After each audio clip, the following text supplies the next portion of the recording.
penny for your thoughts. Y'all knew I was going to go there, right?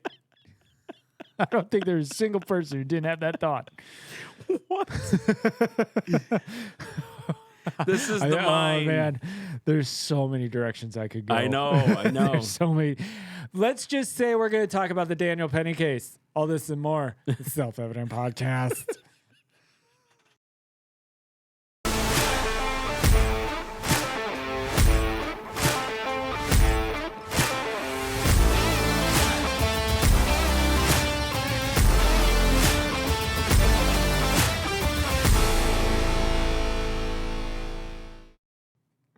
Welcome to the Self-Evident Podcast. You got Mike. You got Massey. We are here in the house. Yeah, and the live studio audience is here too. And we've got some hats. Massey's got a hat. Yeah, we got to talk about this for a minute. You guys buying these things actually really supports us. You see our new shirts? I mean, you've seen pictures. We got them in short sleeve now too, which is great. The front talks about the sovereign stuff. This is the back. We have no king but Jesus, right? So, and then, obviously our other ones, Mike's has one on right now, Free the Speech. He's got that one on. I've got the black version of this shirt. Guys, all these are Christmas gifts, and you can have yours today. We're actually having a... I feel like I'm on QVC. No, seriously, we're having a discount right now. What's the discount? 2 easy payments. No, yeah. 1 for 30, 2 for 60. You know what I mean? It just is what it is. So, all yours this week. Christmas time. Get your presents for all your family. Hats. Your family needs to wear clothes, All of right? it, man. So Yeah, get them a shirt. yeah. It's all a shirt for them. No, but seriously, I'm going to hijack this train and say, boy, that's probably charged language at this point. Hijack public transportation. Listen. As long as this is being put in your head to get, just get it. just get it. Yeah. Make great gifts. Make Rick America They make again. great Christmas gifts. Mary Chrysler. And I'm telling you, it supports a great ministry. So you guys got to get your Who? stuff. Who's the support? Self-Evident Ministry. Go to theselfevidenttruth.com and you can find out more. Also, you can sign up for our newsletter. If you have not seen our recent newsletter, it's our year-end newsletter where we are telling you our needs for next year and what God's doing already. So it's really exciting. You guys want to be a part of that as well. Thank you so much for tuning in to Self-Evident Podcast. And like he said before, man, the jury doesn't even have a penny for thoughts. No, they don't. You're right. Ain't nothing going on over there. But it's a crazy Give case. them a penny and I got to be honest. hand you change back. I've been kind of researching social media for the last week here, just trying to see what's trending, what's hot. Yeah. I did not know anything about this case. I don't know why. I followed it just kind of passively as I've seen things come up, and I remember when it happened, the guy turned himself in, and of course, it sparked up a little bit of outrage, and I'm sure Al Sharpton was somewhere near this whole thing. Sniffs it like, jeez. Anyways, so Daniel Penny, what was going on with this? So in New York, there was a man named Jordan Neely who got onto a subway car and was shouting that someone would die today and warned people that he wasn't afraid to go to prison for life. He was acting very chaotically, sporadically. A lot of the commuters were scared and very worrisome about what he might do. And on May 1st, Daniel Penny had left class, boarded the train to head to the gym. Neely was on board that train, acting very dangerously in people's eyes. Witnesses said he was shouting about needing food and something to drink before whipping his jacket to the floor and starting to scream. And then, of course, witnesses differed in how they explained his stuff. So Nathan, if you want to throw up slide 1, just look at the picture on the left side. Yep. Penny stepped in, approached Neely from behind with the help of 2 other passengers. Penny pinned Neely to the ground, placed him in a chokehold until Neely's body went limp and he lost consciousness. Medical examiner's office ruled the death a homicide caused by compression of the neck. Right? Is it not there? Okay. Don't worry about it. Anyways, I'll just search Penny chokehold and you'll get it, honestly. Not you. Anyways, the train stopped at Broadway Station, allowing passengers to get off, but Penny did not let go. Prosecutors and the defense both agree that Penny had the right to step in, but prosecutors argue that Penny used too much force on an unarmed man. So what did the prosecutor say? Defina Yoran told jurors at the start of summations Monday that Daniel Penny used too much force for too long on Neely, holding him in a chokehold for nearly 6 minutes. Now, my only thought on that is there is a difference in pressure, right? I could hold you in a chokehold, but I'm not compressing airway at all. Right. I'm just essentially controlling you. Controlling and holding you down so that you're not being belligerent to passengers. Exactly. That's one way to look at it. Because the neck is kind of a central focus of control for a person. Right. You can control a person very easily if you have the head. If you've got the head, right? That's different from actually cutting off air, right? So prosecutors argued that he could have released Neely after passengers stepped off the train at the station once he no longer a threat. Defense lawyer Stephen Razor says Penny acted to save subway riders from threatening behavior, argued Penny held on to Neely until police arrived so they could take him into custody. Now, he was still alive when officers arrested him. Oh, his that's heart an was important still note. beating when he was unconscious, but his heart was still beating. That's important to note here. Okay. And this prosecutor, same prosecutor, reduced the sentence of a man who robbed an 80-something-year-old at an ATM, punched him so hard that the guy ended up dying, and chose to give him a much lighter sentence in the realm of restorative justice. So this guy killed somebody, right, robbing them, and prosecutor went for restorative justice for that defendant. Here, there's no claim of restorative justice. Right. No claim of, look, He was you were watching out trying for to do someone else. good. Yeah. You tried to help. It got out of hand. We've got to give you something. But no, they're going for manslaughter and negligent homicide. So question is, have we seen this type of situation before? Right. Jorge Floyd? Saint You know George that Hispanic Floyd. guy from Minnesota? I think, too, it's something important to note that what you're seeing is, I think Jenna Ellis said it. She said, stay out of New York, man. It's getting bonkers. Justice in and of itself is no longer really justice. It really is about high-profile cases and what's going to garner media attention and all that kind of stuff. At this point, lawyers have become activists. You know, they're not even really lawyers at this point. And I shouldn't say everybody. I think there are lawyers who are doing good, like, people we know from the ACLJ and all that stuff. You know what I mean? So, like, there are lawyers who are trying to do good. Right. But even those guys, they're activists. They want righteousness in the land. So they're activizing for something. But, like, you're seeing activizing. They're being activists for something. I love that you're like, there are good lawyers, and I was waiting for like the cricket sound to go out. Cheet, cheet, cheet, cheet. Somewhere there must be a good lawyer somewhere. Honest and just, fair. But you're seeing more of this happen with lawyers that are becoming more the activist side. They're not looking at judgment and justice anymore as things by principle. We're judging them by things of emotion. You kind of went through this in your jury duty case that you were talking about, that even no matter if you felt the person doing the wrong was wrong, there's a sect of people who go, but we can't judge that. You know what I mean? It's like, he seems like a nice guy. Yeah, it's like, whoa. Well, hold on. Laws don't work that way, and justice doesn't work that way. Justice doesn't work by emotion. And mercy is not emotional. Mercy is righteous. So you have to determine what's best for this person. I'm looking at this guy going, well, shoot, even if the story just played out without any conjecture on either side, you're looking at a guy who's trying to stop someone from being belligerent. And yeah, could it have been excessive? Sure. But the guy was also being excessive. What would have happened if Penny wouldn't have stepped in? And the guy would have ended it. Let's just take it out to the extreme. Right. The guy acting belligerent, psychotic, some might argue, kills somebody. Right. Well, you know. And I have to be careful because what ifs don't work, and that's also that also could be played as an emotional thing. So I'm not trying to do that. What I'm saying is, in a lot of ways, people don't have time to think when they see something belligerent happening. I can think of Penny in this situation. If I'm seeing someone go after somebody or whatever, I don't have time to think, if I do this, am I going to hurt him and kill him? You know what I mean? You step into action. And your first thought is protect those who are in danger. Right. Right. And I think another question real fast is, go for it. where are the other men around Penny?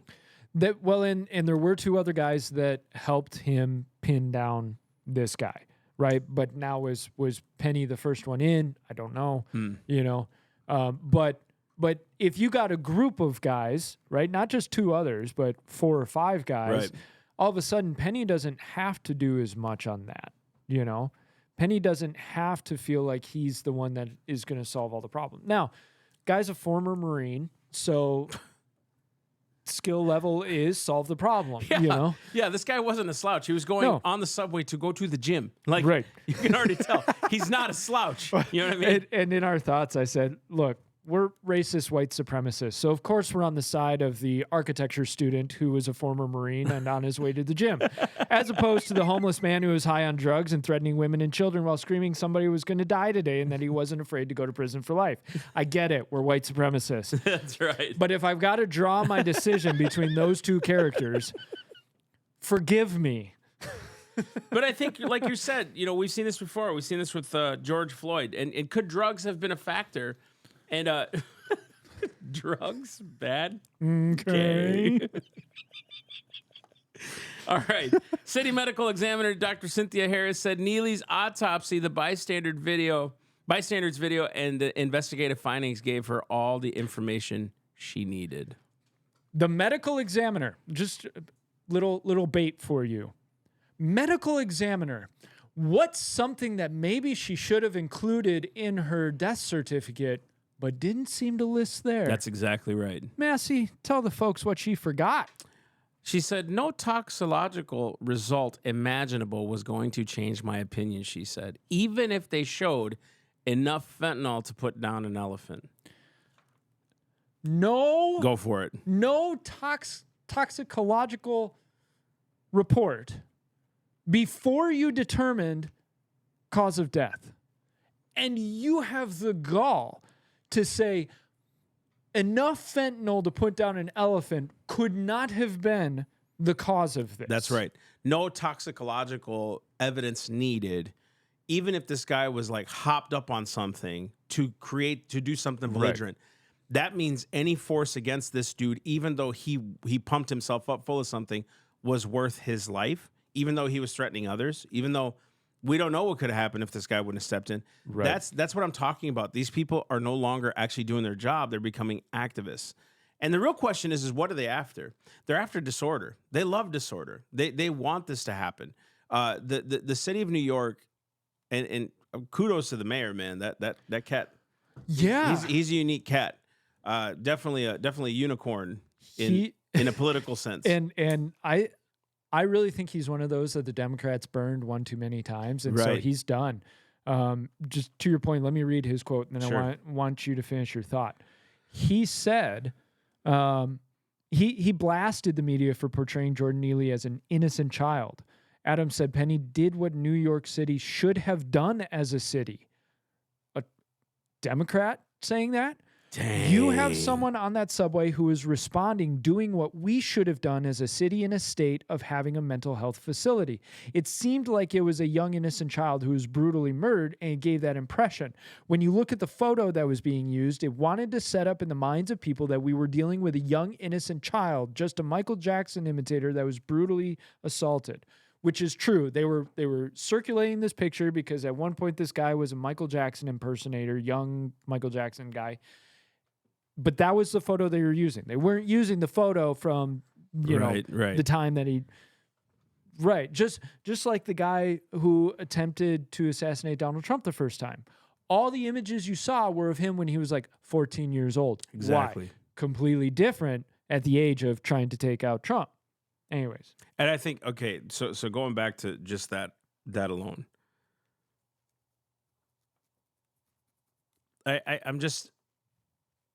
I'm gathering my thought here because I'm thinking about this medical examiner who said that.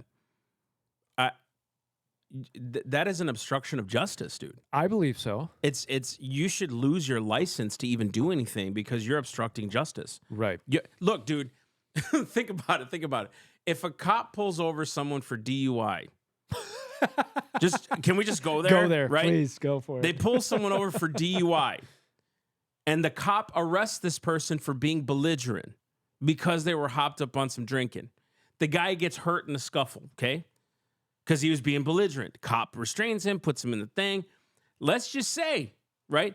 You're going to know the guy was being pulled over for DUI. There's actual laws saying you can't drink too much when you drive. Right. So, yes, toxicology is important. Yes, drugs are a factor. And yes, it plays a huge part in what's going on. Especially if this guy was on a bunch of downers or something. Now, he wasn't after it came out, but she didn't know that when she wrote if he was on a bunch of downers, right? And there's this crisis situation or he loses consciousness or whatever, well, very likely a person who is of a sober state, their heart might not stop in that situation. Right. Whereas somebody on drugs, it might. Right. And I want to point this and make this very clear. You just said it. He was not on any kind of downers or anything like that. He did have synthetic marijuana in his system, which synthetic marijuana, yes, I get it. I agree.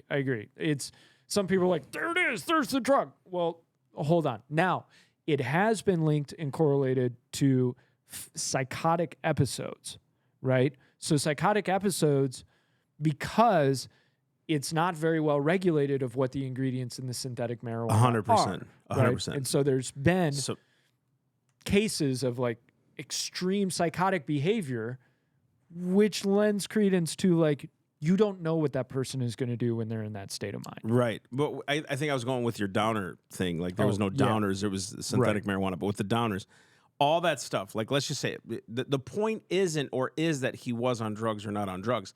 It's the fact that this person said that doesn't play a factor. Right. That is destroying evidence. That's destroying justice. You're not running every facet. It's a free and fair, speedy trial. You're not doing that. You see what I'm saying? Yeah. No, I fully agree because now a medical examiner is given the authority to determine whether cause of death was homicide or not. That's true. But you just you named yourself as the one who should determine what is evidence and what isn't. That's right. You just played judge, jury, and executioner. Right. You just said it didn't matter. This guy's guilty in my eyes. That's not your job. Right. Your job is to do toxicology. Shut up and do your job. Right. You see what I'm saying? Get all the facts you can, then make a decision. But you get all the facts you can. Yeah, you weren't appointed on the jury or the judge. You weren't elected as a judge. Shut up and do your job. I mean, this is common sense. And what's happening, I don't know if you live in New York and you have any common sense. If you're fighting for freedom over there, praise God, I'm with you. If you're not and you're just chilling, y'all, I don't know what you're doing because it seems like it's crazy. San Francisco, like these places are just going nuts, right? And the fact that this is even a trial, I get it. Should there be some kind of a trial to say, hey, man, was this guy being stupid, with the belligerent guy? Yes. I don't think it should take this long, and I don't think there should be a hung jury. Right, because that's, of course, where we are at now, is the jury is basically hung. The judge told them go back and talk about it more, and even gave them directions of, Allen charges, which urges them to agree on a verdict. Allen charges have a controversial history, critics warning they can push jurors to change their views under pressure. Now, Penny's defense, they did ask for a mistrial, but the judge said he wanted to give jurors more time for an Allen charge. And can I read Kathy Hochul? Yeah, please. The cockroaches come out. Yeah, I agree. So listen, whatever the jury is going to decide, I in some weird way, it's hard to trust the justice system nowadays. But I even want you to hear what the governor of New York said. And like Mike wrote, like cockroaches, politicians like Kathy Hochul couldn't help themselves. They come out for the morsel. They said, and this is what she said. Listen, I do want to acknowledge how horrific it was to view a video of Jordan Neely being killed for being a passenger on subway trains. Boy, you didn't determine just a passenger. The verdict. Just a passenger. Killed for riding a subway train. There had to be consequences, and so we will see how this unfolds. But his family deserves justice. Do they? His family deserves what? His family wasn't even there. What are you talking about? Nobody, see, this is what's so stupid. I don't deserve anything except my rights being upheld. This guy was being belligerent. You're already forfeiting your rights by doing that to people. Right. Don't you get it? See, this is where it's like words mean something. You know, like this whole argument from the left, I'm just kind of going on a caveat here. The argument from the left is, 60% of the illegal, those undocumented immigrants that come across aren't criminals. There's more crime committed by whites. And it's like the act of crossing the border made you a criminal. So 100% of them are criminals. And it's just like the way the wordings are placed. And even that, we used to call offenders outlaws. Not criminal, outlaw. Why? Because they just put themselves outside of the protection of the law because they broke the law. At that point, you forfeited your rights. Mm-hmm. That's it. And this person doing that to people, you're using your liberty to take away someone else's right, someone else's freedom, someone's liberty to ride that train. You know what I mean? Like, and again, I say, like, if this guy's being belligerent, he's going on the thing. Where's like the subway police and all them guys? What are they doing? Yeah, and I read somewhere else that he was even on a wanted list for like the state of New York as far as like, because he had mental illness issues, which you're hearing everything we're saying. And some of you are probably screaming at the radio or the TV going, but he had mental issues. Yes. And there are cases of mental issues causing destruction. So the question is, do you allow consequences to happen even if somebody is not in their right mind? And what happens? What happens? It's just a question. A man with mental illness kills somebody. What happens to this family of the victim that actually gets hurt? Is there justice for them? Or are you going to let that guy off and go, well, he's going to be in a mental ward for the rest of his life? Yeah. Because he can't help. Because we can't help, he can't help himself and all this. Yeah. That doesn't make sense to me. I'm the same way. Like, I understand people with mental issues need help. Absolutely. Yeah. But if they're not in their right mind and they are a danger to society, just like a person on drugs, okay? You take some drugs, maybe you're out of your right mind, maybe 100. You're not.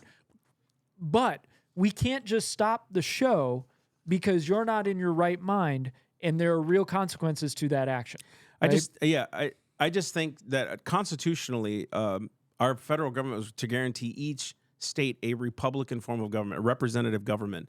And I'm looking at this whole judge, jury, executioner situation, and it just feels like, even especially in New York, there is no representation anymore. It's literally by emotions. It's not by fact. It's not by law. Again, you're seeing the governor saying he was just an innocent walker on a train. You've seen the medical examiner saying, I don't need to do my job. You're seeing the prosecutors trying to defend evil, right? Mm-hmm. And you're sitting here going, this is why it's so important to follow the Constitution as a moral and religious person. That's why John Adams said it. And I know if this gets cut out in a short, you're gonna see the responses go nuts. John Adams actually said it, and I've used this quote 100 times. He said, our Constitution was made only for moral and religious people. It's wholly inadequate to the government of any other. Because when you look at things through a spiritual, moral lens, this is an open and shut case. The video shows it itself. The guy was being belligerent. You got 1,000 witnesses. That's actually all biblical. You have witness, and I say 1,000 as an exaggeration. If you have 3 or more witnesses to the thing that this guy's doing, then case closed. This guy was being a jerk. Neely puts him down. He's trying to save people. Now, should Neely apologize? Of course. Penny? I'm sorry, Penny. Should Penny apologize and be like, man, I didn't mean to kill the guy? Like, yeah, the guy turned himself in. You saw, like, he was actually, he was trying to do something good.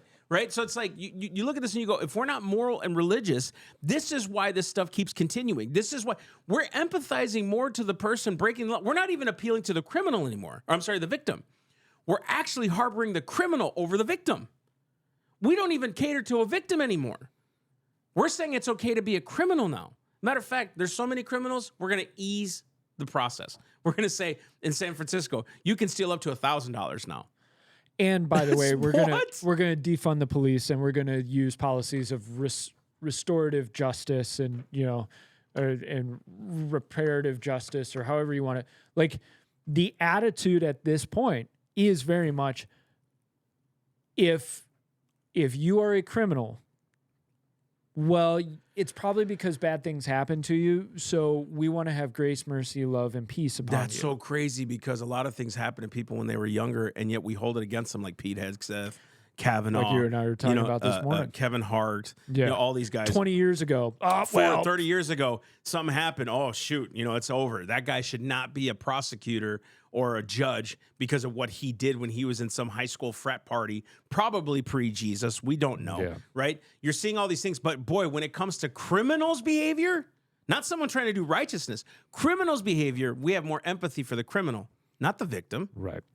And my guess is Penny was well enough trained from his military days to know what lethal force was versus controlling force. Yeah. And people, well, he should have let him go. He should have let him go.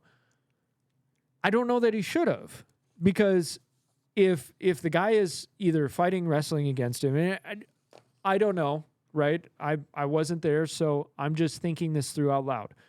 If the guy's kind of wrestling, pushing against him, or even if the guy's like, okay. Well, as soon as you let it, you release, he runs, and then he disappears. So then he's not brought into the system. He has the danger of going and terrorizing somebody else 15 minutes later. Right. So Penny's thought was, keep him under control until the cops get here. Right. Which makes sense. Right. Easiest way to control him is the position you have him in, by controlling him by the neck. And I will say, too, no matter what the jury decides, no matter what the judge throws the gavel down on, some statue will be erected for Neely, I'm sure. He'll be a saint. Oh, yeah. And all those things. And, of course, this case isn't even ended yet. And we'll tear down statues of actually guys who actually changed society. We'll tear their statues down. Oh, yeah. But when it comes to these guys, like the George Floyd, sorry, guys, I don't care if you like my opinion or not. The guy was on drugs, and he was also being belligerent, and he got killed. Yeah. Okay, that sucks, but he was a dangerous guy. He was. And then you see this, and we're putting up murals and erecting statues.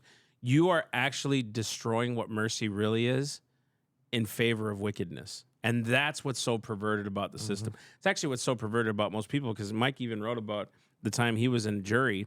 And I don't want to go too deep. Actually, I like to go deep into it. You wrote in here that you sat on a jury once, and I want you to kind of explain this, but brains have become so warped by emotions. And I kind of want you to elaborate on this for a minute, and then we'll close out. I was telling Massey this morning that I've kind of lost faith in the judicial system. Totally. And unfortunately, it's because I've sat with that jury of my peers, and I'm like, I don't want them trying me. People are insane. So I sat on a jury, and I won't go deep into what the case was, but basically, I sat on that jury, and I watched this case, and I was like, the guy did it. It was a guy was driving like 120, 130 miles per hour down the highway. Cop pulls him over, arrests him. He's fighting the arrest, saying it wasn't me, it was somebody else. Of course not. Right. And there were issues with the video, the cop's video, because the video turns on when the cop turns on his light, and it goes 60 seconds back. Well, it took him several minutes to catch up to be able to turn on his lights. So there's a time period where you don't have video of. So it's cop's word versus guy's word, right?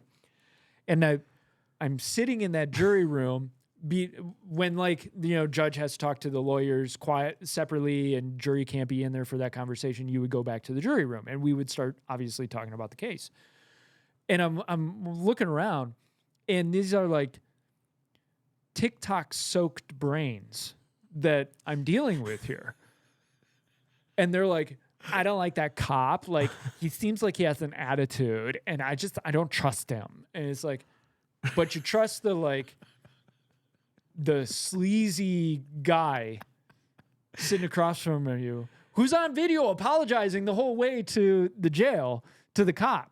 And I was like, what do you think he's apologizing for? Well, we don't know, so we can't assume. It's like beyond reasonable doubt means like you're past there's a reasonable doubt to this into no, there's a reasonable conclusion we can make to this. Can I ask you a question on that video? Is showing the cop chasing the guy? So yes. So wait, the guy was speeding? The guy was speeding. Okay, enough said. Right? Close case. Right. So Close case.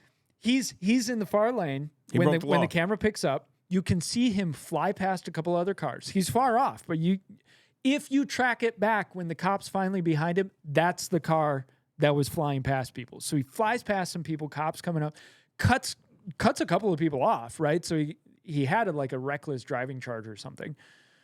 Cop finally gets up to him because he's in the slow lane trying to act like he's part of traffic. Cop pulls him over, arrests him. He's apologizing on the way to the... Now, if you're just Joe Schmo driving under the speed limit in the slow lane and cop pulls you over, arrests you, what are you apologizing for? What are you apologizing for? Right? Especially because this guy's so clean cut, so smart and suave in the courtroom, and he's playing his fiddle well. That's not the guy who apologizes if you've arrested him and he's innocent, right? That's right. So I'm sitting on this jury. The defense rests or whatever.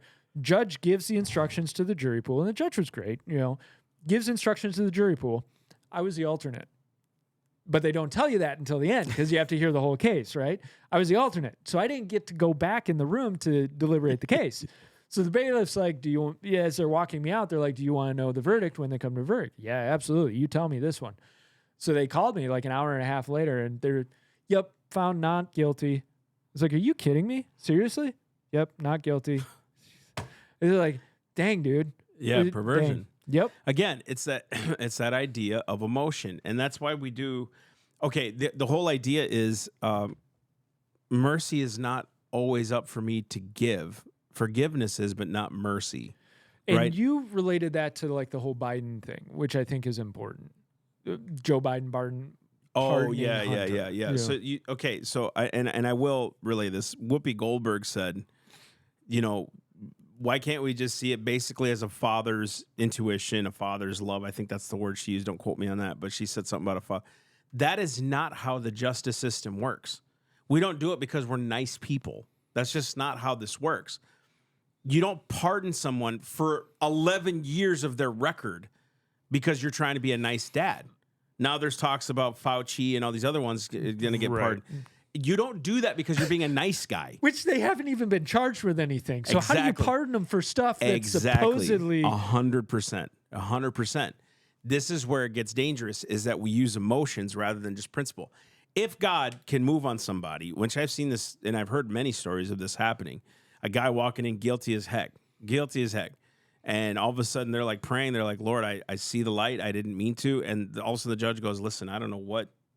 I don't think this case merits anything. You're going to throw it out, and you're like, man, I was facing 3 years. I've heard these stories, and it's been pretty awesome that God would work that mercy, but that had nothing to do with you or an emotion. That wasn't an emotional thing. It wasn't me trying to put on a suave face. I'm guilty, man. It is what I saw. Where's the guilt of the criminal anymore? I'm guilty, dude. Sorry. I nowhere to be found. Right. Like, when you get pulled over, it's like, do you justify why you're going fast? Or you're just like, hey, I was going fast. Yeah. How many of you get mad at the cop because the cop pulled you over when you're going 20 over? Yeah, it's like, oh, that jerk. How dare he pull me over? Yeah. It was like, you were doing 70 and a 35, and you hit 3 kids on your way. Like, I think he can pull you over. Yeah, it actually happened to us. You didn't hit 3 kids, though. No, it happened to us where I got pulled over in Texas. I haven't had a ticket in a long time, probably 10 years, 10 years. Yeah. I didn't know. I didn't see the speed limit change from 45 to 35. And he got me going 10 over the speed limit. So I was like, okay, And then he wasn't very personable at all. I actually told the judge this in Texas because I got to talk to her on the phone, and I said, look, he wasn't being very personal. Not that I care about that, but I was trying to talk to him, and he got me in a couple other things. Like one of my kids didn't have the seatbelt, but he was napping, so it's like my fault, whatever. And my wife said, he's just doing his job. And I was like, you're right. He's just doing his job. And I just kind of thought he was kind of being a little bit standoffish. And I was like, I didn't do anything wrong. I'm sorry. Shouldn't say it like that. I was breaking the law, but I felt like I made him mad or something. I was like, I didn't mean to, So the judge said the reason that he was acting standoffish to you, and I said, is he okay? I was genuinely concerned. Like, is he all right? She said we've actually ordered all of our officers to do that because of the anti-police sentiment out there.